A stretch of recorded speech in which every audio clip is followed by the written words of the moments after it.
प्रिय विद्यार्थियों, मैं सुभाष पवार आप सभी का मेरे YouTube channel mathematician with SP में हार्दिक स्वागत करता हूं। आज हम पॉलिनोमियल पार्ट 2 के अंतर्गत सीखेंगे टाइप्स ऑफ पॉलिनोमियल, बहुपद के प्रकार on the basis of number of terms, पदों की संख्या के आधार पर बहुपद के प्रकार। दूसरा हम सीखेंगे on the basis of degree of polynomial, घात के आधार पर। On the basis of degree of polynomial, घात के आधार पर कैसे बहुपद को डिफाइन करेंगे, बहुपद के प्रकार को कैसे डिसाइड करेंगे, ये हम सीखेंगे। साथ ही आज हम बहुपद का मान ज्ञात करना भी सीखेंगे, to find the value of polynomial. और इस बहुपद का मान ज्ञात करना जब हम सीख लेंगे तो इसके आधार पे हम फिर क्या करेंगे, बहुपद जीरोज ऑफ पॉलिनोमियल, बहुपद के शून्यंक कैसे ज्ञात करेंगे, ये भी हम आज सीखेंगे। तो सबसे पहले हम आज का जो फर्स्ट टॉपिक था उसको लेकर चलते हैं। वो फर्स्ट टॉपिक था बहुपद के प्रकार पदों की संख्या के आधार पर। तो इसके लिए मैं आपके स्क्रीन पर एक उदाहरण लिखता हूँ। एक्स स्क्वायर 3xyz, दो उदाहरण लिख दिए बच्चों हमने साथ में। एक्स स्क्वायर एक सिंगल टर्म है बच्चों, क्यों है? क्योंकि x गुणा x से प्राप्त हो रहा है। ये टर्म के विषय में हमको पद की जो डेफिनेशन है, टर्म के को जो डिफाइन किया था, इससे पहले वाले वीडियो में हम कर चुके हैं। आप वहाँ से जा कर के टर्म की डेफिनेशन देख सकते हैं। 3 into x into y into z, 3xyz, ये भी एक पद है। x गुणा x, ये भी एक पद है। तो एक्स स्क्वायर में कितने पद है बच्चों? एक पद है। 3xyz में कितने पद है बच्चों? एक पद है। तो दोनों में एक बात कॉमन है कि दोनों में जो है एक एक पद है। तो इस प्रकार के बहुपद को हम क्या कहेंगे, उसके लिए पहले हमको इस एक को मैथमेटिकली फॉर्म में, टर्मिनोलॉजी क्या होगी, इसकी शब्दावली क्या है, एक को हम मैथमेटिक्स में गणित की भाषा के रूप में क्या कहते हैं, इसको कहते हैं बच्चों गणित की भाषा में मोनो। मोनो क्या कहते हैं बच्चों? मोनो। मोनो। और हिंदी में कहते हैं बच्चों एक। हिंदी में तो एक ही कहेंगे और आगे से लग जाएगा इसमें मियल, तो मोनोमियल कहलाएगा, ये एक पदीय कहलाएगा। हिंदी में कहेंगे इसको एक पदीय, और इंग्लिश में कहेंगे बच्चों इसको मोनो। मोनो में क्या प्लस हो गया ऐड? मियल। मोनोमियल क्या होगा इसका नाम बच्चों? मोनोमियल कहलाएगा। मोनोमियल इस बहुपद का नाम हो गया। किस बहुपद का नाम बच्चों? जिस बहुपद में केवल एक पद, आप एक टर्म होगा, सिंगल टर्म दिखाई देगा, तो वो पॉलिनोमियल आपका मोनोमियल कहलाता है। कुछ उदाहरण और लिखते हैं और अब आपको बताना है। X square 3x square 3xyz square 5x, 5 भी हो सकता है बच्चों और 0 भी हो सकता है। देखिए 3x स्क्वायर में कितने टर्म? एक टर्म। 3xyz स्क्वायर में कितने टर्म? एक टर्म। 5x में कितने टर्म? एक टर्म। 5 में कितने टर्म? एक टर्म। 0 में कितने टर्म? एक टर्म। तो ये सारे के सारे जो पॉलिनोमियल आपके स्क्रीन पर दिखाई दे रहे हैं, सभी में एक ही पद है, एक ही टर्म है, इसलिए इसको कहेंगे हम मोनोमियल इन इंग्लिश, और हिंदी में कहेंगे बच्चों इसको, इनको सभी को एक पदीय बहुपद है जी। तो अगला उदाहरण मैं लिख रहा हूँ, x square minus y square, और दूसरा लिखते हैं बच्चों 3x। अब दोनों में कंपेरिजन, दोनों comparison is a main process for learning. Comparison study अगर आप लोग करते हैं, कंपेयर करके स्टडी करते हैं दो चीज़ों के बीच में, समानता और असमानता क्या है दोनों दो टॉपिक्स के बीच में, तो आप अच्छे से जो है किसी भी टॉपिक को सीखने में आपको क्या होती है, आसानी होती है, अच्छे से आप उसको समझ सकते हैं। देखिए बच्चों इसी प्रकार से हम यहाँ पर लिख रहे हैं x square minus y square और 3x। देखिए बच्चों एक्स स्क्वायर एक टर्म है, वाई स्क्वायर भी एक टर्म है। कहने का मतलब है x square minus y square जो हमने बहुपद लिखा है उसमें दो टर्म हो गए, यानी दो पद हो गए। और 3x में कितने पद है बच्चों? एक पद है, केवल एक पद है। तो यहाँ देखिए x square minus y square में दो पद, 3x में एक पद। तो यानी x square minus y square का पदों की संख्या के आधार पर इसका नाम अलग होना चाहिए। और 3x का नाम तो हमने आपको बता दिया, क्या है इसका नाम? मोनोमियल, क्योंकि इसमें एक पद है। तो x square minus y square में कितने पद है बच्चों? दो पद है। कितने पद है? दो। इस दो का ज़रा ध्यान रखिए। दोबारा लिख देते हैं x square minus y square. एक और लिखते हैं बच्चों 3x माइनस वाई। एक और लिखते हैं बच्चों x raise to power 3 minus y square. ध्यान से देखिए, पहले वाले में कितने पद हैं? दो। X square y square. दूसरे वाले में कितने पद है बच्चों, 3x माइनस वाई, 2 पद। तीसरे वाले में कितने पद है बच्चों, 2 पद। एक्स की घात 3 माइनस वाई स्क्वायर, 2 पद, ये भी 2 पद, एक एक्स वाई स्क्वायर, एक एक्स की घात 3। तो बच्चों तीनों में एक बात कॉमन आ रही है कि तीनों में 2 ही पद हैं। तो 2 को बच्चों मैथमेटिक्स की भाषा में, गणित की भाषा में बाइनो यानी बाई मीन्स 2, बाइनोमियल, बाइनो और इसमें मियल MIAL, बाइनोमियल हो जाएगा इसका नाम अंग्रेजी में। तो इंग्लिश में बच्चों इसको बोलते हैं बाइनोमियल। इंग्लिश में क्या बोलते हैं बच्चों इसको, बाइनोमियल, यानी ऐसे बहुपद जिसमें केवल 2 पद हों, any polynomial which has only 2 terms, then that types of polynomial are called binomial. Hindi में हम बोलेंगे इसको, 2 का मतलब होता है बच्चों द्विपदीय। तो यानी कि जिनमें 2 पद होते हैं वे द्विपदीय बहुपद कहलाते हैं। द्विपदीय बहुपद किन्हें कहते हैं, जिन बहुपदों में केवल 2 पद होंगे, उनकी गिनती, पदों की गिनती करेंगे, आप गिनती करेंगे, अगर उसमें 2 पद निकलते हैं तो वो द्विपदीय कहलाएगा। इसके आगे बढ़ते हैं बच्चों। आगे x raise to power 3 minus y square minus z square. एक और उदाहरण लिखते हैं बच्चों, 3x minus 5y minus z raise to power 3। देखिए कितने पद है पहले वाले में, x की पावर 3 एक पद, जेड स्क्वायर एक पद। तो कुल मिला के इस बहुपद को बनाने में कितने पदों का प्रयोग किया गया जी, 3 पदों का प्रयोग किया गया। इसी प्रकार से अगले वाले बहुपद को बनाने के लिए भी जो है 3 पदों का प्रयोग किया गया। कौन कौन से, 3x 5y और जेड की घात 3। कैसे, और क्या करा हमने, इनको घटाया, सब्ट्रैक्ट किया है। क्या करा है बच्चों, सब्ट्रैक्ट किया है, ऊपर वाले में भी सब्ट्रैक्ट किया है। और तब हमको ये रिजल्ट जो प्राप्त हुआ है, एक्स की घात 3 minus y square minus z square, 3x minus 5y minus z की घात 3। तो अलजेब्रिक एक्सप्रेशन बोलते हैं इसको, बीजीय व्यंजक। हमने आपको इससे पहले वाली वीडियो में बता चुके हैं। और साथ में इनकी घात धनात्मक पूर्णांक भी है। सबकी घात देखो धनात्मक पूर्णांक है, जितने भी चर प्रयोग हो रहे हैं सबकी घात धनात्मक पूर्णांक है। तो ये क्या कहलाएगा आपका, ये बीजीय व्यंजक बहुपद भी है। ये दोबारा रिवीजन करवा दीजिए आपका हमने।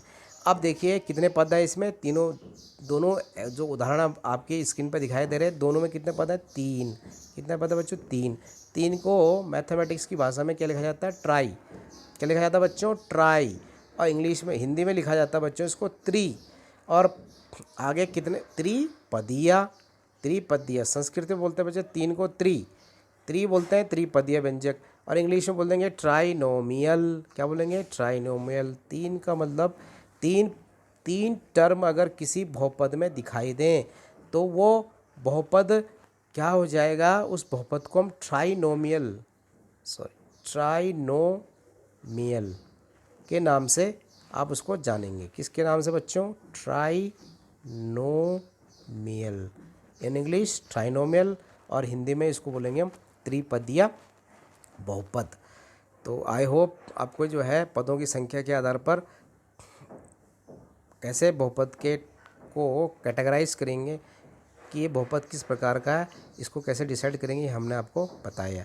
आपको याद रखना है, क्या याद रखना है, एक पद का मतलब मोनोमियल, 2 टर्म का मतलब, 2 टर्म का मतलब होता है बाइनोमियल, और 3 टर्म का मतलब होता है ट्राइनोमियल। क्या होता है, ट्राइनोमियल। हिंदी एक पद होगा तो एक पदीय, हिंदी में 2 पद होंगे तो द्विपदीय, 3 पद होंगे तो त्रिपदीय। अब आगे हम और आगे जो है घात के आधार पर, तो बहुपद की घात को देख करके कैसे डिसाइड करेंगे। जैसे घात लिखी हमने x, पहले एक पद लिखा हमने x लिखा, या एक बहुपद लिखा हमने x, दूसरा बहुपद लिखा हमने y स्क्वायर, और तीसरा लिखा हमने z की घात 3। अब घात क्या होगी, x की घात कितनी है 1, y की घात कितनी है बच्चों 2, z की घात 3 क्या है, z की में घात कितनी है 3 है। तो बच्चों ये कहलाती है घातें। अब हम आगे सीखेंगे बहुपद में कैसे इसका उपयोग करेंगे, और इसके आधार पर बहुपद की घात को देख करके, यानी डिग्री ऑफ पॉलिनोमियल को देख करके कैसे डिसाइड करेंगे कि इस बहुपद का प्रकार क्या होगा। तो आइए पहले हम बहुपद की घात को पहचान करने की कोशिश करते हैं। हालांकि ये हम सब आपको पहले बता चुके हैं प्रथम वीडियो में, फिर भी हम इसको दोबारा आपको बताने जा रहे हैं। X square plus y square 3x minus 5y square. अब ध्यान से देखिए, पहले वाले बहुपद जो x square plus y square लिखा है उसमें बहुपद की घात देखनी है। उसके लिए आपको चर की घात देखनी है, जितने चर उसमें आए हैं। कितने चर आए हैं बच्चों? इसमें 2 चर आए हैं, एक एक्स और वाई, दोनों की घात देखो 2 और 2। तो बच्चों दोनों ही बहुपद की घात होंगे यहाँ पर, क्योंकि दोनों बराबर हैं। हमको बड़ी घात ढूंढनी है, यहाँ पर दोनों बराबर हैं, इसलिए कोई सा भी ले सकते हैं आप। इस वाले 2 को लो, एक्स की घात वाले 2 को ले लो, चाहे वाई की घात वाले 2 को ले लो, क्योंकि दोनों बराबर हैं। तो बड़ी घात तो 2 ही होगी यहाँ पर x square plus y square में, इसलिए ये बहुपद की घात 2 कहलाएगी। लेकिन जो अगला उदाहरण लिखा है देखो 3x और 5y स्क्वायर, इसमें ध्यान से देखो, पहले जो चर प्रयोग हुआ x, इसकी घात कितनी बच्चों? 1। दूसरे वाले में कितनी घात है बच्चों? 2। तो बताओ बड़ी घात कौन है बच्चों? 2। 2 इज़ ग्रेटर देन 1, 2 बड़ा है 1 से। तो बहुपद की घात क्या कहलाएगी आपकी? 2 कहलाएगी यहाँ पर। डिग्री ऑफ पॉलिनोमियल क्या कहलाएगा? 2, because the variable use in this polynomial are x and y has greater power than x, so the degree of polynomial will be 2, not 1, because degree of polynomial means the highest power of the variable in that polynomial. Okay, clear? आगे बढ़ते हैं। x raised to the power 2x raised to the power 3 minus y। अब आपको इसमें बताना है कि बहुपद की घात क्या होगी। तो देखिए बच्चों, घात कितनी है, कितने पहले चर देखेंगे। चर 2 हैं जी इसमें बनाने में, प्रयोग किए गए इस बहुपद को बनाने में। पहले वाले चर की घात कितनी है, नहीं अर्थात x की घात कितनी है? 3। दूसरे वाले में कितनी है जी? 1 है। तो बड़ी कौन है जी? 3 है। 3 इज ग्रेटर देन 1, यानी बहुपद की घात क्या कहलाएगी आपकी? 3 कहलाएगी। क्लियर? समझ में आ गया होगा आप लोगों के। नहीं आया तो चलिए एक उदाहरण लिखते हैं। x raise to the power 5 minus y raise to the power 4 plus t raise to the power 7। अब देखिए यहाँ पर 3 चर हो गए, x, y और t। तो बताइए बच्चे बहुपद की घात क्या होगी? तो बहुपद की घात क्या होगी यहाँ पर? 7, क्योंकि 7 जो है 4 से भी बड़ा है और 7 जो है वो 5 से भी बड़ा है। तो which is the biggest power here? which is biggest power here? 7 is the biggest power of the variable, and biggest power of the greatest power of the variable is called degree of the polynomial. Hindi में x की घात 5 minus Y की घात 4 धन t की घात 7 में जो जो सबसे बड़ा जो घात है वो t की है। कितनी है जी बच्चों? 7। इसलिए ये इसकी जो डिग्री है पॉलिनोमियल की या घात है, बहुपद की घात कितनी होगी बच्चों? 7 होगी। अब इसके आधार पर हम कैसे बहुपद के प्रकार को डिसाइड करेंगे, आइए अब हम वो सीखते हैं। जैसे देखिए x प्लस 5, दूसरा लिख दिया हमने 5y माइनस 2। ध्यान से देखिए x की, इसमें बहुपद की घात कितनी है बच्चों? 1। बहुपद की घात क्या है? सबसे बड़ी घात कितनी है? 1। तो बहुपद की घात कितनी होगी? 1। यहाँ भी बच्चों कितनी है? ये 2 है बच्चों। y की घात कितनी है? 1। और 2 में तो कोई पावर है ही नहीं, x की वेरिएबल तो है ही नहीं। यहाँ पर वेरिएबल है y रेज टू पावर 0, तो 0 की पावर 0 छोटा हो गया 1 से, इसलिए यहाँ पर भी डिग्री ऑफ पॉलिनोमियल कितना हो गया? 1। बहुपद की घात कितनी होगी? 1। दोनों में बहुपद की घात कितनी बच्चों? 1। तो जब किसी भी बहुपद में बहुपद की घात 1 होगी तो इस प्रकार के बहुपद को हम क्या कहेंगे बच्चों? इस प्रकार के बहुपद को हम नाम घात के आधार पर, on the basis of power degree of polynomial, बहुपद की घात के आधार पर अर्थात degree of the polynomial, on the basis of degree of the polynomial के आधार पर इसका नाम हो जाएगा आपका लीनियर पॉलिनोमियल। क्या हो जाएगा बच्चों? Linear polynomial. क्या हो जाएगा? लीनियर पॉलिनोमियल हो जाएगा। जो अभी हमने आपके सामने उदाहरण लिखे थे जिनमें कि चर की घात कितनी थी, जिनमें कि चर की घात कितनी थी बच्चों? 1 थी। क्या एक उदाहरण लिखते हैं, समझ जाएंगे आप। 3x कितनी घात है इसकी? बहुपद की घात कितनी है? 1 है। कितनी है? इसलिए तो क्या कहलाएगा? लीनियर। क्या कहलाएगा? लीनियर पॉलिनोमियल कहलाएगा। क्या कहलाएगा बच्चों? लीनियर पॉलिनोमियल कहलाएगा। क्या कहलाएगा बच्चों? लीनियर पॉलिनोमियल कहलाएगा। क्या कहलाएगा? लीनियर पॉलिनोमियल कहलाएगा, क्योंकि यहाँ पर इस वाले में चर की घात कितनी थी? बहुपद की घात, सॉरी चर में जो घात प्रयोग हुई थी 1 हुई थी, और केवल वही चर प्रयोग हुआ था किसमें? 3x में, और घात कितनी हुई थी? 1 हुई थी जी। इसलिए जो है बहुपद की घात भी यही होगी 1 ही, डिग्री ऑफ पॉलिनोमियल भी यही होगा 1 ही, इसलिए क्या होगा? ये कहलाएगा आपका लीनियर। अलग उदाहरण लिखते हैं बच्चों, एक और उदाहरण से आप समझने की कोशिश करेंगे। 5x square minus y plus Z. देखिए यहाँ पर अधिकतम घात कितनी है, 2 है, तो यही आपकी क्या हो जाएगी, डिग्री ऑफ पॉलिनोमियल हो जाएगी। अधिकतम घात कितनी है बच्चों, चर की 2 है, हिंदी में इसको क्या बोलेंगे, बहुपदी घात कितनी है, 2 है, इसलिए क्या हो जाएगा आपका, ये कहलाएगा आपका क्वाड्रेटिक बोलते हैं बच्चों। 2 को क्या बोलते हैं, क्वाड्रेटिक। क्या बोलते हैं बच्चों, 2 को क्वाड्रेटिक। 2 घात अगर किसी की है, किसी भी बहुपद की 2 घात है, बहुपद की घात अगर 2 है, यानी कि डिग्री ऑफ पॉलिनोमियल अगर 2 है, डिग्री ऑफ पॉलिनोमियल अगर 2 है, डिग्री ऑफ पॉलिनोमियल अगर 2 है किसी भी बहुपद में, तो बहुपद की, तो उसको बोलेंगे हम क्वाड्रेटिक पॉलिनोमियल। क्या बोलेंगे बच्चों, क्वाड्रेटिक पॉलिनोमियल। एक उदाहरण लिखते हैं, x square minus y square. यहाँ पर भी डिग्री कितनी है बच्चों, 2 है। डिग्री कितनी है, चर की जो अधिकतम घात प्रयोग हुई यहाँ पर 2 हुई है जी। और 2 को इंग्लिश में बोलते हैं हम क्वाड्रेटिक, और हिंदी में बोलते हैं बच्चों इसको द्विघातीय। क्या बोलते हैं, क्वाड्रेटिक। क्वाड्रेटिक, तो ये क्वाड्रेटिक पॉलिनोमियल कहलाएगा, ये भी क्वाड्रेटिक पॉलिनोमियल कहलाएगा बच्चों। आगे पढ़ते हैं। अब आप इसका उदाहरण,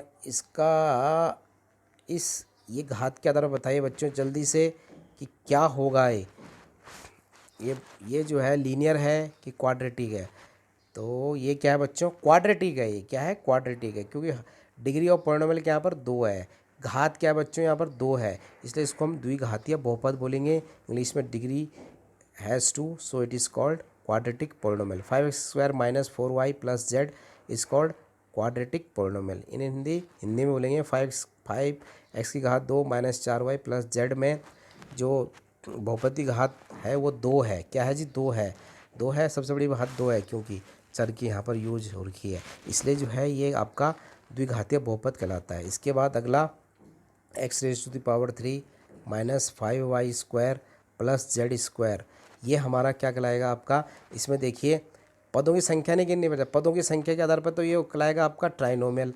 अब घात के आधार पर, घात किसकी, बहुपद की घात, यानी कि डिग्री ऑफ पॉलिनोमियल ढूंढनी है आपको, तो डिग्री ऑफ पॉलिनोमियल ढूंढने के लिए सब चर की सबसे बड़ी घात ढूंढो। तीनों चरों में सबसे बड़ी घात कितनी है बच्चों, 3 है। 3 है तो 3 को बोलते हैं हम क्यूबिक। क्या बोलते हैं बच्चों, क्यूबिक। क्या बोलते हैं बच्चों, क्यूबिक। तो 3 को क्यूबिक बोलते हैं, तो that is why this is called cubic polynomial. X raise to power 3 minus 5y square plus z square, ये आपका क्या है, ये क्यूबिक पॉलिनोमियल है। हिंदी में बोलेंगे इसको त्रिघातीय बहुपद है। क्या बोलेंगे, त्रिघातीय बहुपद है। X raise to power 3 minus y, कितनी है, एक्स की घात 3 है, 3 को भी बोलते हैं हम संस्कृत में, तो त्रिपदीय। क्या कहलाएगा बच्चों, ये त्रिपदीय बहुपद कहलाएगा। तो इसके बाद जो अगला हमने आपको बताने वाले हैं, जो हम आपको अगला बताने वाले हैं वो है बहुपद का मान ज्ञात करना। क्या मान ज्ञात करना बच्चों, बहुपद का मान, to find the value of polynomial, बहुपद का मान ज्ञात करना, ये हम इसमें अभी हम सीखने वाले हैं अगला।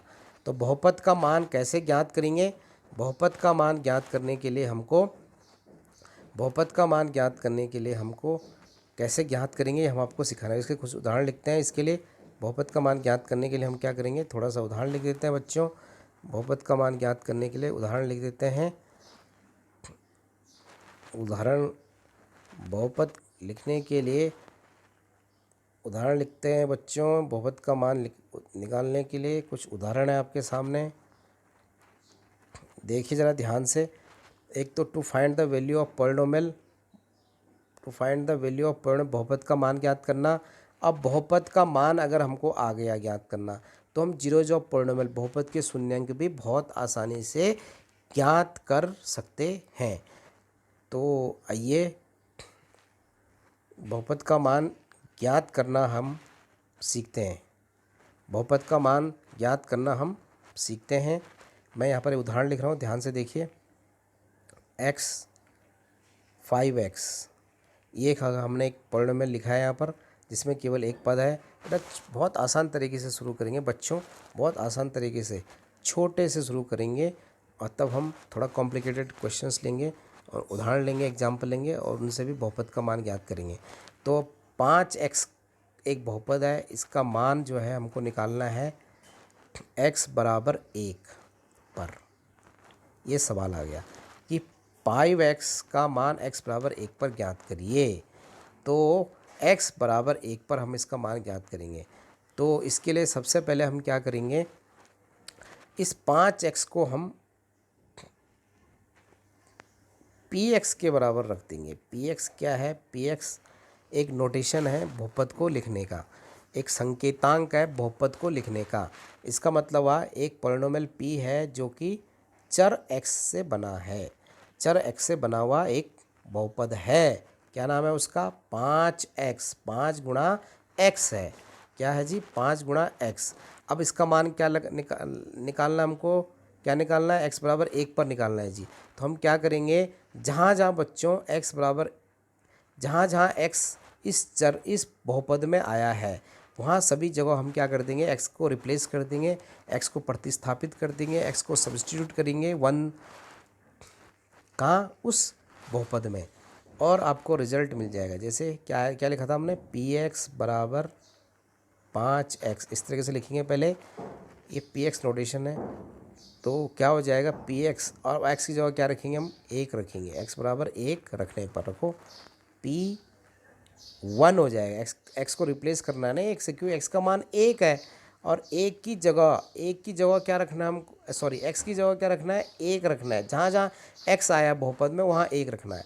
लेकिन ध्यान रखना बच्चों, 5x मिला कैसे, ये भी आपको जानकारी, इसलिए तो पहले पद कैसे बनाए ये सिखाया था आपको, बहुपद कैसे बनाए ये सिखाया था, बहुपद होता क्या है, जब बीजे व्यंजक क्या होता है, ये सब अब काम आएगा आपके। बहुपद का मान निकालने के लिए आपको पद क्या है, वेरिएबल क्या है, अलजेब बीजे व्यंजक कैसे प्राप्त हुए, जोड़ करके, घटा करके, पद कैसे प्राप्त हुए, गुणा करके, भाग करके, और जो है बहुपद हमने किसको बोला, जिनमें जिन जिन व्यंजकों में घात धनात्मक पूर्णांक थी वो आपके जो है बहुपद कहलाए थे। इसी प्रकार देखो 5x कैसे मिला, 5 गुणा x, यानी 5 गुणा 1।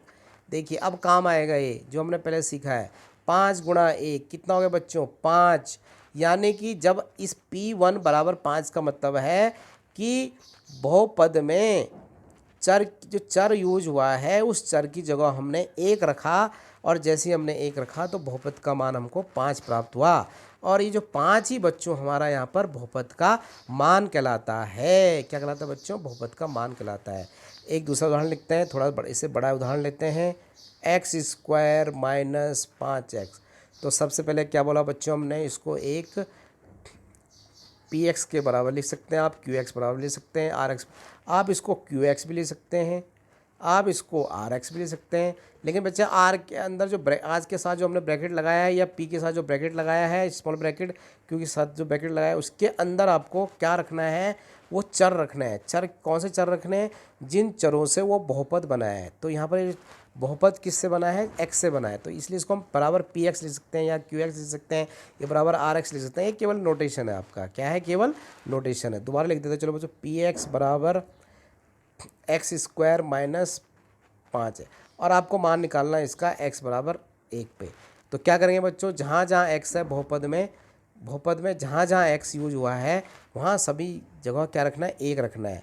लेकिन 1 रखते समय ज़रा ध्यान रखना है किस चीज़ का, कि आखिर ये पद जो इसमें बहुपद में आए हैं, यूज हुए हैं, x की घात 2, और दूसरा क्या पद यूज हुआ है, -5 है, ये बने कैसे हैं, ये बने कैसे हैं, वैसे अगर आपको जानकारी होगी तो आपके लिए इसका रिजल्ट निकालना आसान हो जाएगा, बहुपद का मान निकालना आसान हो जाएगा। देखिए x बराबर 1 रखा हमने, तो x यहाँ पर x है, ये x है, इसकी जगह हमने क्या रख दिया बच्चों, 1 रख दिया है, और घात कितनी थी, 2, उसका ऊपर कोई इफेक्ट नहीं पड़ेगा क्योंकि हमको x के स्थान पर रखना है। जहाँ जहाँ x को सब्स्टिट्यूट करना है विद बाई 1, यहाँ पर 5 तो गुणांक है, 5 क्या है बच्चों, गुणांक है, तो ये x है, साथ में आ रखा है, तो x के साथ क्या आएगा, x के स्थान पे क्या आएगा, 1 आएगा, तो 5 गुणा 1 हो जाएगा।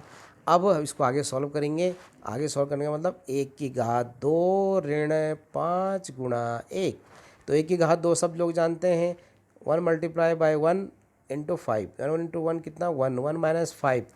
अब 1 में से 5 को सेपरेट करना है, यानी कि 1 में से आपको 5 को घटाना है, तो 1 में से 5 घटाना है बच्चों, तो कितना आ जाएगा, ऋण 4, ऋण 4। तो ऋण 4 क्या हो गया है, तो लास्ट में लिख देंगे हम p1 इज इक्वल टू -4। इसका मतलब हुआ कि जब चर का मान, ये चर क्या था हमारा, x था, जब चर का मान 1 है तो उस समय वो बहुपद के मान को क्या बना देता है, -4 उस समय उस बहुपद का मान रहा होगा किसी बिंदु पर, किसी पॉइंट के लिए जब x का मान 1 है तो उस समय उस बहुपद का मान क्या हो गया, -4 हो गया। बच्चों ये कोऑर्डिनेट ज्योमेट्री में ये क्या क्या आ गया, 1 पर कितना है मान, -4, इस तरीके से दर्शाते हैं। और एक क्या है, पोजीशन, पॉइंट की पोजीशन, बिंदु की स्थिति को दर्शाता है। ये सब हम आगे जाके पढ़ेंगे। फिलहाल आप जो है बहुपद का मान क्या होता है, कैसे ज्ञात करते हैं, इसी पे हम अभी कंसंट्रेट करते हैं। तो फिर एक और उदाहरण लिखते हैं बच्चों, थोड़ा बड़ा उदाहरण, x² - 5x + 4। अब हम यहाँ पर x = -1 रखते हैं। बेटा नेगेटिव का ज़रा ध्यान रखना, नेगेटिव जैसे नेगेटिव साइन आ जाता है तो बच्चे कैलकुलेशन में मिस्टेक्स करने लग जाते हैं। तो बच्चों -1 का ध्यान रखना कि माइनस इज़ वेरी नेगेटिव का विशेष ध्यान रखना आपको। तो देखिए x बराबर -, तो बच्चों ध्यान रखना आपको, पहले ये x² 5x 4, इसमें चर कहाँ कहाँ है, x यहाँ पर है, यहाँ पर है, तो इनके स्थान पे क्या रखना, मुझे x बराबर -1 रखना बच्चों। जैसे ही आप x बराबर -1 रखेंगे तो आपको क्या मिल जाएगा, पहले इसको हम क्या रखेंगे, px रख देंगे बच्चों, ध्यान रखना हमेशा px। तो क्या हो जाएगा, -1 की पावर कितनी हो जाएगी, 2 ऋण 5 गुणा, जब भी बेटा माइनस वाली नेगेटिव वैल्यू रखेंगे तो ब्रैकेट के अंदर रखना। इससे आपकी कैलकुलेशन करने में जो साइन की मल्टीप्लाई, देखो यहाँ पर साइन की मल्टीप्लाई करने में हमको क्या हो जाएगी, पहचान करने में भी, चिन्हों को पहचान करना में भी आसानी होगी और मल्टीप्लाई करने में भी आसानी होगी, डिवीजन करने में भी आसानी होगी। यहाँ पर मल्टीप्लाई करना आपको, इससे हमारे कैलकुलेशन में मिस्टेक्स कम होती हैं। और +4, तो कुल मिला के -1 की पावर 2 -5 इंटू -1 + 4, ये आपका। अब इसको हम सॉल्व करेंगे, सॉल्व करने के बाद जो रिजल्ट आएगा वो हमारा क्या हो जाएगा, आंसर हो जाएगा, यानी बहुपद का मान हो जाएगा। तो क्या हो जाएगा बच्चों, p -1 = -1² फिर -5 इंटू -1 + 4। -1² का मतलब क्या होता है, -1 × 1 -1 इंटू -1, तो माइनस माइनस क्या हो गया, +1।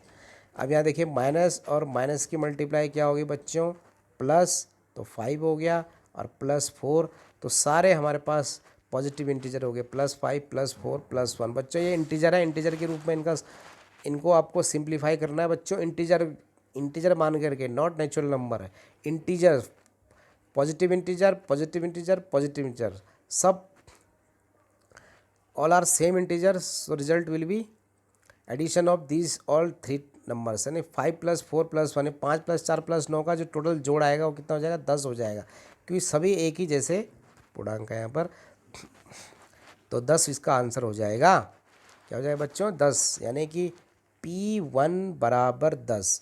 अर्थात जब बहुपद का मान 10 कब होगा, जब हम उस बहुपद में चर के स्थान पे क्या रखेंगे, 1 रखेंगे। तो ये 1 यहाँ पर क्या दिखा रहा है बच्चों, बहुपद में चर के मान को दिखाएगा। ध्यान रखना बच्चों, ध्यान रखना, ये बहुत ज़रूरी है, ये टर्मिनोलॉजी को समझना बहुत ज़रूरी है। जैसे मैं अगर लिखता हूँ कहीं पर PA, अब इसको आगे बढ़ाते हैं, PA बराबर लिख दिया मैंने 10 लिख दिया, यानी कि A चर की जगह, चर चाहे x भी हो सकता है, y भी हो सकता है, कुछ भी हो सकता है बच्चा, वो आपको दे रखा होगा। तो x की जगह a रखेंगे, y की जगह, या y की जगह a रखेंगे, z की जगह a रखेंगे, जो भी चर प्रयोग हुआ होगा मतलब। तो जैसे ही आप बहुपद में चर की जगह a रखेंगे तो मान कितना आ जाएगा, बल 10 आ जाएगा। ये इसका मीनिंग हुआ, इस मीनिंग को समझना बहुत ज़रूरी है, इस मीनिंग को समझना बहुत ज़रूरी है। तो इस मीनिंग को समझना ज़रूरी क्यों है, मैं आपको एक उदाहरण देता हूँ, थोड़ा सा कॉम्प्लिकेटेड प्रश्न हो जाएगा वो आपके लिए। जैसे मैंने कहा कि C या A क्या है, A क्या है, एक चर का मान है, तो क्या बोल दिया मैंने उसको, x बोल दिया चर। A क्या है, चर x का मान है जी, चर x का मान कितना है जी, A आया। तो आप पूछा जाएगा कि x² - 5x, जो बहुपद का मान ज्ञात कीजिए, किस पे, जब x का मान कितना हो, बल चर x बराबर a पर ज्ञात कीजिए। तो आपको कुछ नहीं करना, सबसे पहले इसको जो बहुपद दे रखा है उसको लिखने का तरीका पी एक्स बराबर एक्स स्क्वायर माइनस 5x लिख दिया आपने, पी एक्स बराबर एक्स स्क्वायर माइनस 5 लिख दिया, और x बराबर a। तो क्या लिखा था बच्चों हमने, पी एक्स बराबर एक्स स्क्वायर माइनस 5x रख दिया। तो जहाँ जहाँ क्या था x बराबर a रखना है आपको, तो जहाँ जहाँ एच आर आएगा वहाँ पर क्या लिख देना a। तो a raise to the power 2 minus 5a। अब क्योंकि a तो अज्ञात है बच्चों, तो जो रिजल्ट है वो भी अज्ञात के रूप में आएगा। अज्ञात क्या है, वेरिएबल के रूप में ही आएगा मतलब। तो ए स्क्वायर माइनस 5a इसका आंसर हो जाएगा, क्योंकि ए की value does not fix, so value of the polynomial will also not be fixed. A square minus 5a, अब ए की जो भी वैल्यू होगी, 1 2 -1 -100 -1000 -लाख कुछ भी हो सकता है, क्योंकि A is a variable. So A square minus 5a is it's final answer. A square minus 5a इसका क्या हो जाएगा, हमारा उत्तर हो जाएगा। क्या हो जाएगा बच्चों, जी उत्तर हो जाएगा। तो बच्चों इस तरीके से हम बहुपद का मान ज्ञात करेंगे। अब आप इससे संबंधित जो आपकी क्लास की एक्सरसाइज हैं उत्तराखंड बोर्ड, और जो आपकी एनसीईआरटी की जो किताब हैं उसमें जो पॉलिनोमियल नामक चैप्टर है बच्चों, तो उस चैप्टर में आपको इसके बहुत सारे उदाहरण देखने को मिलेंगे, बहुत सारे क्वेश्चंस भी आपको देखने हैं, आपको वहाँ से इनकी प्रैक्टिस करनी है। अगला उदाहरण लिखते हैं बच्चों, एक्स स्क्वायर माइनस 5x, कहाँ पर निकालना है इसका मान, x बराबर 0 पे निकालते हैं। क्या निकालते हैं, x बराबर 0 पे। तो आपको क्या करना है, सबसे पहले let p x is equal to x square minus 5x। अब जहाँ जहाँ x है वेरिएबल है उसको रिप्लेस कर देना 0 से। तो 0 से रिप्लेस कर दिया मैंने, यहाँ पे 5, ये जो x है इसको भी 0 से, तो 0 raise to power 0 0 minus 0 sorry 5 in 0 0, तो 0 इसका आंसर हो गया है। ठीक है, आगे बच्चों थोड़ा सा ध्यान दीजिए। अब मैं आगे हम पढ़ते हैं हम, और एक और उदाहरण लिखते हैं, 5x माइनस 20। अब थोड़ा सा आगे बढ़ने जा रहे हैं हम, और अब हम इसका मान निकालना है x बराबर 4 पे। तो सबसे पहले हम क्या रखेंगे, पी एक्स बराबर रखेंगे 5x माइनस 20, यानी पी एक्स बराबर 5x माइनस 20। और क्या बताया था हमने, बहुपद का मान निकालना है। x बराबर 4 पर क्या निकालना है, 5x माइनस 20 का मान निकालना है। 5x माइनस 20 की वैल्यू फाइंड आउट करनी है at x is equal to 4। तो p x is equal let p x is equal to 5x minus 20 लिख दिया हमने। अब हम क्या करेंगे, जहाँ जहाँ x यूज हुआ है बहुपद में या पॉलिनोमियल में, उसको रिप्लेस कर देंगे 4 से, यानी 4 रख देंगे उसके स्थान पे, तो हमको रिजल्ट आ जाएगा। तो क्या हो जाएगा बच्चों, P4 5 into 4 is equal to 5 into 4 minus 20। तो इस ध्यान रखेंगे क्या आया, P4 5 इंटू 4 यानी 5 गुणा 4 माइनस 20। तो कितना हो गया बच्चों, 20 माइनस 20 कितना हो गया बच्चों, 0। कितना हो गया बच्चों, 0। अब ध्यान से देखिए, इससे पहले जितने भी उदाहरण कराए हमने उनमें 0 वाला उदाहरण तो हमने कराया था भी, उसमें 0 आया था, इसमें भी 0 आ रहा है। पी की वैल्यू किस, पॉलिनोमियल की वैल्यू कब, जब चर का मान कितना है, 4 है। तो हमारा जो पॉलिनोमियल था 5x माइनस 20 यानी 5 गुणा x माइनस 20, उसका मान क्या हो चुका है, 0 हो चुका है। क्या हो चुका है, बहुपद का मान 0 हो चुका है। बहुपद का मान 0 हो चुका है, यानी कि जब x बराबर 4 है, क्या है बच्चों, x बराबर 4 है, तो 5x माइनस 20 की जो वैल्यू है वो किसके बराबर आ गई है, 0। यानी बहुपद का मान क्या हो गया हमारे पास, 0 हो गया। कब, जब x बराबर क्या है, 4 है। जब x बराबर 4 है, तो जब x बराबर 4 है तो बहुपद का मान क्या हो गया है, 0 हो गया है। तो भैया बच्चों ये स्पेशल केस है, बच्चों ये क्या है, स्पेशल केस, विशेष स्थिति आ गई यहाँ पर कि हमको बहुपद का मान 0 मिल गया है।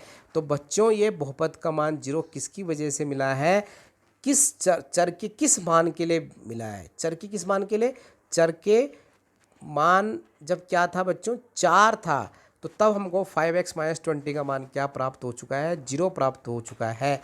तो इसे ही हम क्या कहते हैं बच्चों, इसे ही हम कहते हैं बहुपद का शून्यंक। किसे, इस x बराबर 4 को कहेंगे शून्यंक। शून्य बनाने, शून्यंक का मतलब है जीरोज, इंग्लिश में बोलते हैं जीरोज। तो zeros means the value of the variable eight which the value of the polynomial becomes zero. जब x बराबर एक चर के किसी मान के लिए यदि बहुपद का मान शून्य हो जाए तो वो हमारा उस चर का मान उस बहुपद के लिए शून्यंक का काम करता है। तो यहाँ पर बताओ 5x माइनस 20 के लिए शून्यंक क्या है बच्चों? 4 है। क्या है बच्चों? 4 है। इसलिए x बराबर 4, 5x माइनस 20 का क्या है? एक शून्यंक है। तो कैसे लिखेंगे इसको हम? इसलिए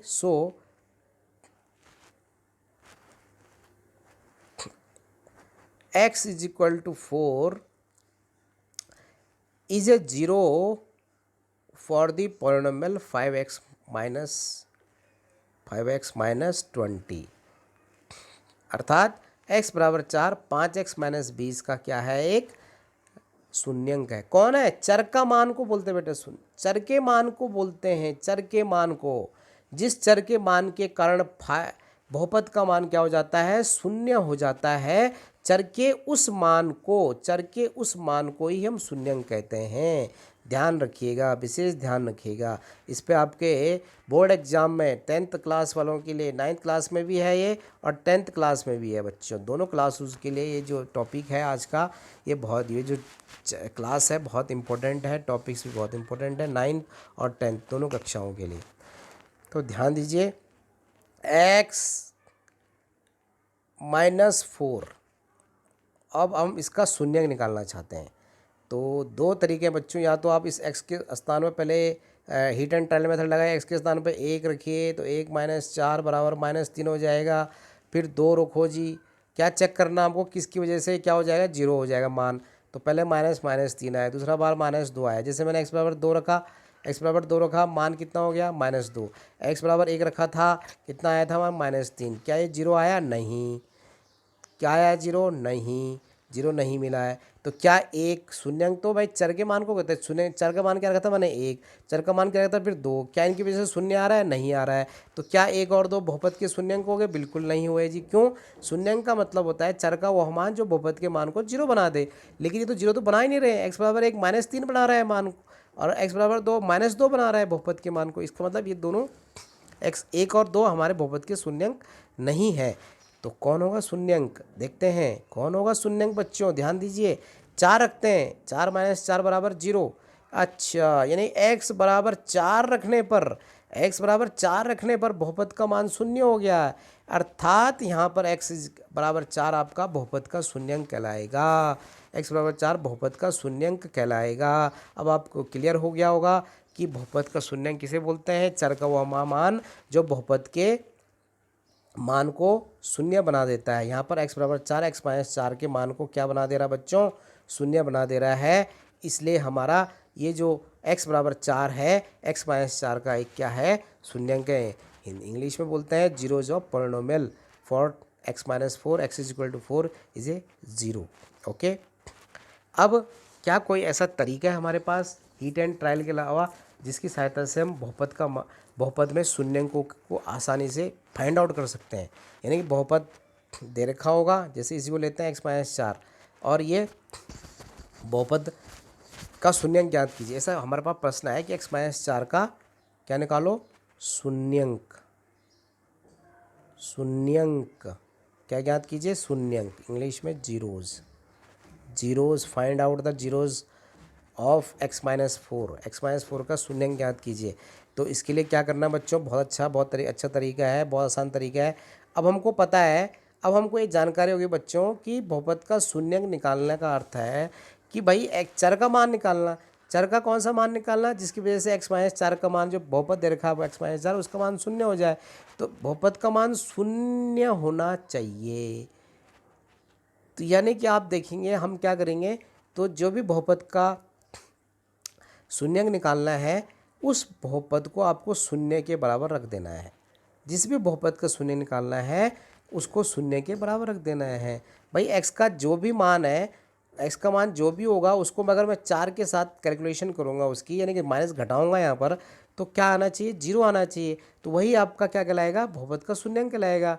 तो इसका मतलब यहाँ पर हमारे पास एक एक समीकरण बना दिया हमने, बहुपद समीकरण बना दिया यहाँ पर x-4 बराबर 0। बहुपद का प्रयोग करके एक समीकरण बनानी है, बराबर 0 लिख देना है उसके राइट हैंड साइड में, और वहाँ अब हम इस समीकरण को आसानी से हल करेंगे। समीकरण हल करना बच्चा पिछले क्लासों में सीख चुके हैं हम 9 तक, क्योंकि हम 10th में पढ़ते हैं भाई।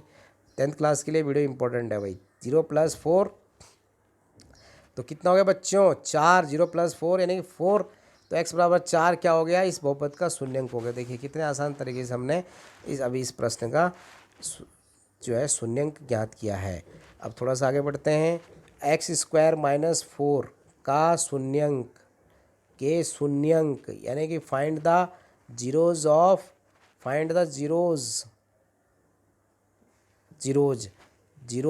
करने हैं इसके। x² - 4 के जीरोज फाइंड करना है, ये प्रश्न है। तो क्या करेंगे? सबसे पहले जिस पॉलिनोमियल या बहुपद के शून्य निकालने हैं उसको 0 के बराबर रखना है। अब आपको क्या करना है, जो लेफ्ट हैंड साइड है बच्चों x² - 4, इसके फैक्टराइज करने हैं बेटा, फैक्टराइजेशन, गुणनखंड करना है, फैक्टर करने हैं। 9th और 8th क्लास में आप लोग सीख चुके हैं फैक्टराइजेशन कैसे कहते हैं। तो बच्चों यहाँ पर एक आइडेंटिटी लगी, बहुत ज़्यादातर इसका यूज होता है। उस आइडेंटिटी क्या है? a² - b²। तो क्या होता है? = a + b और दूसरा × a - b। इसकी सहायता से हम इसको बहुत आसानी से इसके फैक्टराइज कर सकते हैं। गुणनखंड के रूप में लिखना है इसको। तो यानी कि x² - 4 बराबर 0 लिख दिया। अब क्या करेंगे? तो यहाँ हो जाएगा x² - 2² = 0। तो क्या हो जाएगा बच्चों? x - 2, a क्या आपका x, b क्या बनेगा आपका 2। a क्या बनेगा बच्चों? x, b क्या बनेगा 2। तो एक बार दोनों को हम सब्ट्रैक्ट कर देंगे, तो x - 2 इंटू दोनों को क्या कर देंगे? x + 2 क्या कर देंगे? जोड़ देंगे, = बराबर = 0। अब यहाँ पे देखिए दो नंबर्स का प्रोडक्ट क्या आ रहा है? 0। तो दो नंबर्स का प्रोडक्ट 0 तभी आता है बच्चों, या तो इनमें से या तो दोनों 0 हों, या तो बोथ विल बी = 0, या दोनों में से अगर कोई एक भी अगर 0 के बराबर हुआ तो हमारा जो टोटल प्रोडक्ट है वो 0 आता है। तो इसी नॉलेज का प्रयोग करके हम क्या करेंगे? यहाँ पर इस x का मान ज्ञात करेंगे। तो भाई यहाँ पर हमने बीच में लाइन खींच दी, या इसका मतलब या तो भाई x - 2 बराबर 0 होगा, या x + 2 0 होगा। तो जब x - 2 0 होगा तो उस समय x बराबर क्या होगा बच्चों? 2 - 2 को इधर ले जाएंगे तो माइनस का साइन क्या हो जाएगा बच्चों? प्लस हो जाएगा, और 0 के साथ जोड़ेंगे तो +2 आएगा। ठीक इसी प्रकार से यहाँ +2 को इधर ले जाएंगे 0 के साथ, तो क्या हो जाएगा बच्चों? साइड चेंज करेंगे, तो साइड चेंज करने पर आपको जानता है कि साइन चेंज हो जाता है। यहाँ बाईं तरफ अगर क्या है, प्लस साइन है, प्लस के साथ 2 है, तो दाईं तरफ जाके क्या हो जाएगा? -2 हो जाएगा। तो x 0 में से 2 सब्ट्रैक्ट करेंगे तो क्या आएगा बच्चों? -2। तो इस तरीके से इसके दो 0 के बच्चों, x बराबर 2, x बराबर -2। तो x बराबर 2, x बराबर -2, x = 2 एंड x = -2। ये इसके दो जीरोज हो गए। ठीक है बच्चों। अब मैं थोड़ा सा आपको एक और उदाहरण लिख देता हूँ। x² - 5x + 6। तो ये देखिए, इसमें अब क्या करना है? इसके जीरोज निकालने हैं। x² - 5x + 6 के जीरोज निकाल लेंगे। x² - 5, तो इसको क्या रखेंगे हम? 0 के बराबर रखेंगे बच्चों। उसके बाद हम क्या करेंगे? लेफ्ट हैंड साइड जो है x² - 5x + 6 जो पॉलिनोमियल लिखा हुआ है, इसी क्या निकालेंगे बच्चों हम? इसके हम जीरोज निकालने से पहले इसके फैक्टर करेंगे। पहले गुणनखंड करेंगे पॉलिनोमियल के, और उसके बाद जितने भी फैक्टर आते हैं उनको प्रत्येक को 0 के बराबर रखेंगे, और वहाँ से हम वेरिएबल का मान निकालेंगे, और वेरिएबल के जो मान आएंगे आपके, वही हमारे क्या कहलाएंगे? उस पॉलिनोमियल के लिए जीरोज कहलाएंगे, या हिंदी में उस बहुपद के शून्यंक कहलाएंगे। तो बाएं पक्ष के, इसका मतलब यहाँ पर फैक्टर करने आने चाहिए। गणित सीक्वेंस में पढ़ना चाहिए बच्चों। देखो, एक कंस्ट्रक्टिव नॉलेज होता है, मैथमेटिक्स का जो नॉलेज है कंस्ट्रक्टिव है बच्चों। अगर आपने नया नॉलेज सीखना चाहते हो उसके लिए आपको पुराना नॉलेज, प्रीवियस नॉलेज पे ही न्यू नॉलेज बेस्ड होता है। यानी देखो इसी में देखिए आप, x² - 5x + 6 बराबर 0। यहाँ 10th में हमको क्या करना है? इसके जीरोज फाइंड आउट करने हैं। लेकिन जीरोज फाइंड आउट करने के लिए हमको x² - 5x + 6 के फैक्टर करने आना चाहिए, और फैक्टर हम इससे पहले वाली क्लासों में पढ़ चुके हैं कैसे फैक्टर करते हैं। तो ये क्वाड्रेटिक पॉलिनोमियल है, क्वाड्रेटिक पॉलिनोमियल के फैक्टर कैसे करते हैं भाई? यहाँ पर तो कोई आइडेंटिटी लग नहीं रही है बच्चों। तो आइडेंटिटी नहीं लग रही तो इसको हम करेंगे splitting of middle term. Splitting of middle term 5x को क्या करेंगे, स्प्लिट कर देंगे दो भागों में, दो हिस्सों में, और फिर क्या करेंगे, फिर हम ग्रुपिंग मेथड का यूज़ करके इसका फैक्टराइजेशन करेंगे। ग्रुपिंग मेथड हमने क्लास 8 में सीखा बच्चों, ध्यान रखना। ग्रुपिंग मेथड समूह बना करके ग्रुप में दो दो का ग्रुप बना सकते हैं, तीन तीन का ग्रुप बना सकते हैं। यहाँ पर हमने पूरा एक ग्रुप बनाया है तो कुछ भी कॉमन नहीं है, इसलिए जो है तो ग्रुपिंग मेथड से इसका क्या नहीं हो सकता है, फैक्टराइजेशन नहीं हो सकता है। इसलिए हमको कहाँ जाना है, इसको ग्रुप में करना। ग्रुप बनाना तो ग्रुप ही है, लेकिन ग्रुप बनाने के लिए हमको इसके जो मिडिल पार्ट है 5x को स्प्लिट करना पड़ेगा, तोड़ना पड़ेगा, ब्रेक करना पड़ेगा। तो ये आप जान चुके। इसके लिए हमको क्या करना पड़ता है, सबसे पहले जो कांस्टेंट टर्म है, जो कांस्टेंट टर्म है बेटा, कांस्टेंट टर्म कितना है 6, और एक्स स्क्वायर का कोफिशिएंट कितना है 1, इन दोनों की मल्टीप्लाई करेंगे। 1 इंटू 6 कितना है बच्चों, 6 आ गया है। अब 6 के ऑल पॉसिबल फैक्टर्स करने हैं। यहाँ पर हमको अभी ये हम आपको, ये आपने पहले पढ़ चुके हैं, इसलिए मैं यहाँ पर आपको बताऊँगा। केवल 6 के जो दो फैक्टर होंगे, 2 इंटू 3 हो सकता है, 6 का दूसरा फैक्टर क्या हो सकता है, 1 इंटू 6 हो सकता है। तो यहाँ पर आपको वो फैक्टर लेना है, वो दो फैक्टर लेने हैं जिनकी सहायता से हमारा जो है x square minus 5x plus 6 के जो है दो ऐसे समूह बने, दो ऐसे ग्रुप बने कि उन पर दोबारा पुनः क्या कर हो सके, कॉमन आ सके। तो बच्चों यहाँ पर हम 6 के साथ, अगर आप 6 और 1 को लेंगे 6 के साथ बन गए, तो 6 में से 1 को सब्ट्रैक्ट करेंगे तो 5 आ जा रहा है, 6 में 1 को ऐड करेंगे तो 7 आ रहा है, तो 6 में से 1 को सब्ट्रैक्ट करेंगे तो 5 आ रहा है। लेकिन 5, अगर 6 में से 1 को सब्ट्रैक्ट करेंगे तो 5 आ रहा है, लेकिन यहाँ पर थोड़ा सा आगे जब दोबारा हम कॉमन लेंगे तो क्या दिक्कत हो जाएगी, हमको दोबारा कॉमन नहीं आएगा। इसलिए क्या करेंगे, यहाँ पर हमने 2 और 3 लेना है। बीच वाला टर्म अगर नेगेटिव है और ये प्लस, ये जो है आपका +6 है और बीच वाला टर्म नेगेटिव है, तो आप बच्चों हमेशा दो ऐसे फैक्ट 6 के दो ऐसे, ये जो हमारा कांस्टेंट रॉ और एक्स स्क्वायर के जो कोफिशिएंट की मल्टीप्लाई करके जो प्रोडक्ट आया है 6, उसके गुणनखंड दो ऐसे फैक्टर लेने हैं जिनको ताकि दो ऐसे फैक्टर लेने हैं जिनको ऐड करके हमारा एक्स का जो कोफिशिएंट है 5 वो प्राप्त हो जाए। जब क्या होगा, बीच वाला टर्म नेगेटिव होगा और कांस्टेंट टर्म पॉजिटिव होगा। तो हमेशा हमेशा जो कांस्टेंट टर्म है और जो एक्स स्क्वायर का कोफिशिएंट होगा, उसका जो प्रोडक्ट आएगा, उस प्रोडक्ट के फैक्टर में कौन से फैक्टर लेने हैं, उन फैक्टर्स को लेना है जिनको ऐड करके आपका एक्स का कोफिशिएंट मिल जाए।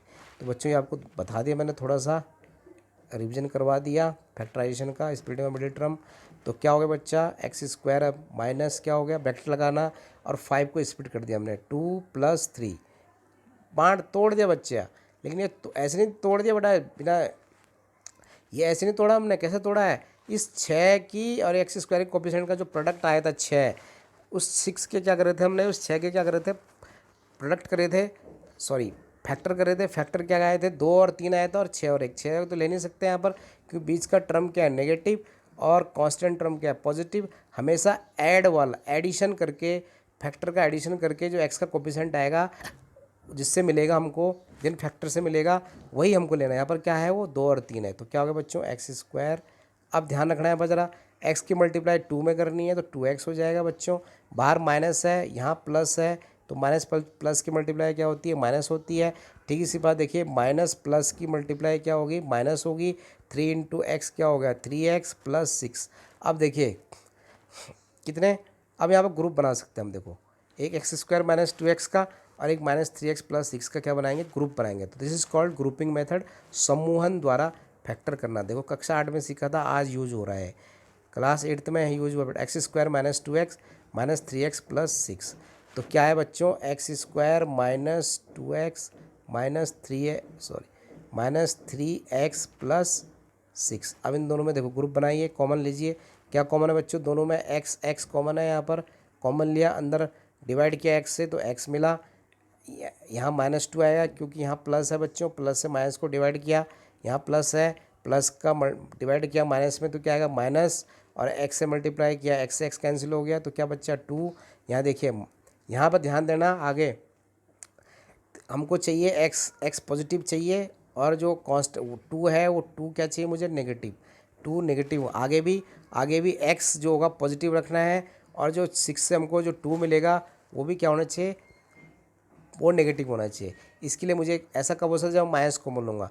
तो बेटा माइनस का डिवाइड करेंगे इस माइनस में और क्या कॉमन लेंगे -3, तो क्या हो जाएगा x -2 हो जाएगा। क्या हो जाएगा बच्चों यहाँ पर यहाँ पर क्या हो जाएगा -2 हो जाएगा। अब देखिए x -2 ये दोबारा हमारा यहाँ पर क्या हो गया कॉमन हो गया है। तो दोबारा कॉमन जब तक सही ना मिले तब तक आप स्प्लिटिंग और मिडिल टर्म से फैक्टराइज करने में आपको थोड़ा सा दिक्कत होगी। आपको विशेष ध्यान रखना है कि आगे जो -3x + 6 में साइन का भी ध्यान रखना है कि साइन कौन सा कॉमन लेना है। यहाँ पर क्या कॉमन लिया हमने माइनस कॉमन लिया, इसकी वजह से x पॉजिटिव हो जाएगा और 6 से जो 2 मिला हमको वो क्या हो जाएगा नेगेटिव हो जाएगा। तो क्या होगा बच्चों यहाँ पर हो गया हमारा x -2 एक फैक्टर और दूसरा हो जाएगा x -3 फैक्टर। और राइट हैंड साइड क्या रखना बच्चों जीरो क्यों रखना बच्चों हमको क्या निकालना है क्योंकि हमको जीरोज़ निकालना है बहुपद के। तो x -2 इंटू x -3 बराबर जीरो। तो या तो x -2 जीरो होगा या x -3 जीरो होगा, यानी x बराबर 2 हो गया यहाँ पर और यहाँ पर x बराबर 3 हो गया। तो x = 2 x = 3 are our 2 zeros. अभी आपने देखा अभी जब हम जीरोज़ निकाले तो वो आपने एक चीज़ का ध्यान दिया x -4। एक और चीज़ का ध्यान है बच्चों x² -4। एक और चीज़ का ध्यान दिया x² -5x + 6। ये हमने 3 एग्जाम्पल लिए। यहाँ पर देखो जीरोज़ कितना जीरो मिला बच्चों 1 जीरो मिला। इसमें कितने जीरो मिले थे 2 जीरो मिले। इसमें भी कितने मिले बच्चों 2 जीरो मिले। तो यही observation is very important in mathematics. अगर आप ऑब्जर्व करना जानते हैं हमेशा ऑब्जर्व करिए, ऑब्जर्व कीजिए चीज़ों को, तो आपको कुछ नया सीखने को मिलता है, हमेशा कुछ नया मिलता है। देखिए यहाँ पर हमने ऑब्जर्व, अब मैं देखिए क्या ऑब्जर्व किया हमने, आपने ऑब्जर्व नहीं किया होगा लेकिन मैंने ऑब्जर्व किया। देखो यहाँ जो या जो पॉलिनोमियल है उसकी डिग्री कितनी है 1, यहाँ पॉलिनोमियल की डिग्री कितनी है 2, यहाँ पॉलिनोमियल की डिग्री कितनी है बच्चों 2, यानी बहुपद की घात कितनी है पहले वाले में 1, दूसरे वाले में कितनी है बच्चों 2, तीसरे वाले में भी कितनी है बच्चों बहुपद की घात 2। तो अब बहुपद की घात पहले वाले में 1 है तो कितना जीरो मिल रहा है 1 मिल रहा है, 1 शून्य मिल रहा है। दूसरे वाले बहुपद की घात कितने बच्चों 2, तो कितने शून्य मिल रहे 2। तीसरे वाले बहुपद की घात कितने बच्चों 2, तो कितने आपको शून्य मिल रहे 2। इसका मतलब ये हुआ कि किसी बहुपद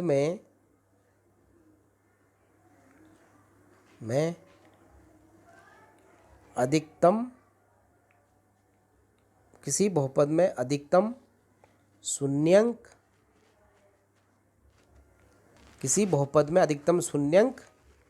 बराबर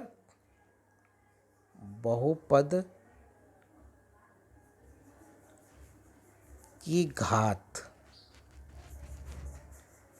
यहाँ पर बराबर नहीं आएगा, यहाँ पर आएगा बराबर या बराबर से कम, < इसको हम अगर दूसरे शब्दों में कहें, किसी बहुपद में अधिकतम 2 शून्यंक होते हैं, नहीं हो सकते हैं बच्चों, हो सकता है किसी बहुपद में एक भी शून्यंक ना हो। ध्यान रखना इस बात का, किसी बहुपद में अधिकतम शून्यंक तो भाई बहुपद की घात के बराबर आ सकते हैं, यानी कि जब आप किसी बहुपद का शून्यंक निकालें तो हमेशा उस बहुपद की घात जो होगी उसके बराबर शून्यंक हो सकते हैं बच्चों। ये नहीं कि हमेशा 2 ही, अगर किसी बहुपद की घात अगर 2 है तो उसमें 2 शून्यंक ही होंगे, 2 से कम भी हो सकते हैं, 0 भी हो सकते हैं। जैसे मैं एग्जाम्पल लगाऊँ x² + 4, बताइए बच्चों इसके कितने शून्यंक होंगे, एक भी शून्यंक नहीं होगा, क्योंकि x² + 4 का मान कभी भी वास्तविक संख्याओं के लिए सेट ऑफ रियल नंबर में से अगर मैं x को लूँ, अगर x बिलोंग्स टू R यानी x का मान अगर मैं सेट ऑफ रियल नंबर्स में वास्तविक संख्या से लूँगा तो कभी भी जो है x² + 4 का मान क्या होगा 0 के बराबर नहीं आएगा। तो यहाँ पर बताइए बहुपद का शून्यंक कितने होंगे 0, बहुपद के जीरोज़ कितने होंगे बच्चों 0, बहुपद के जीरोज़ कितने होंगे 0। समझ में आई बात आपके, इसलिए हमने लिखा है कि किसी भी बहुपद में अधिकतम शून्यंक उस बहुपद की घात के बराबर हो सकते हैं। अगर हम ऐसा कह देंगे कि किसी बहुपद में जो शून्यंक है वो बहुपद की घात के बराबर होते हैं, तो दिस इज़ रॉन्ग स्टेटमेंट। और अगर हमने ऐसा लिखा है कि किसी बहुपद में अधिकतम जो शून्यंकों की संख्या है वो उस बहुपद की घात की संख्या के बराबर हो सकते हैं, तो ये सही है। ध्यान रखना इस बात का। जैसे ये उदाहरण दिया हमने x² + 4 में घात कितनी बच्चों 2, लेकिन शून्यंक क्या है इसके, 1 भी नहीं है, क्योंकि x का कोई भी मान रखिए आप यहाँ पर, कभी भी x² + 4 को कैलकुलेट करेंगे तो 0 नहीं आएगा, कभी भी नहीं आएगा। हाँ, काल्पनिक इमेजरी नंबर को रख कर हो सकता है, काल्पनिक संख्याओं को रख के हो सकता है, लेकिन यहाँ पर हम अभी यहाँ तक कक्षा 10 तक की बात कर रहे हैं, बहुपद की बात कर रहे हैं, तो बहुपद is defined only for real numbers.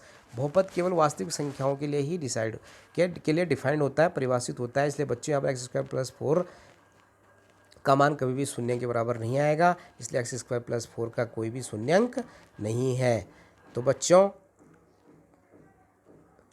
तो आज के जो क्लास में हमने जो बातें हमने आपको बताई हैं, आज की कक्षा में जो बच्चों हमने आपको बताया है, एक तो बताया था हमने टाइप्स ऑफ पॉलिनोमियल बहुपद के प्रकार on the basis of number of terms, पदों की संख्या के आधार पर, on the basis of degree of polynomial घात के आधार पर। उसके बाद बच्चों हमने आपको सिखाया बहुपद का मान ज्ञात करना, to find the value of polynomial, और बहुपद का मान ज्ञात करने के बाद हमने सीखा कि बहुपद का शून्यंक क्या होते हैं, बहुपद के शून्यंक कैसे ज्ञात करते हैं, ये हमने आपको आज बताया। तो बच्चों,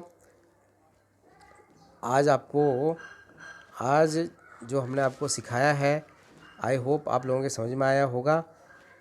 तो इस चैनल को प्लीज़ सब्सक्राइब करें, और आज का जो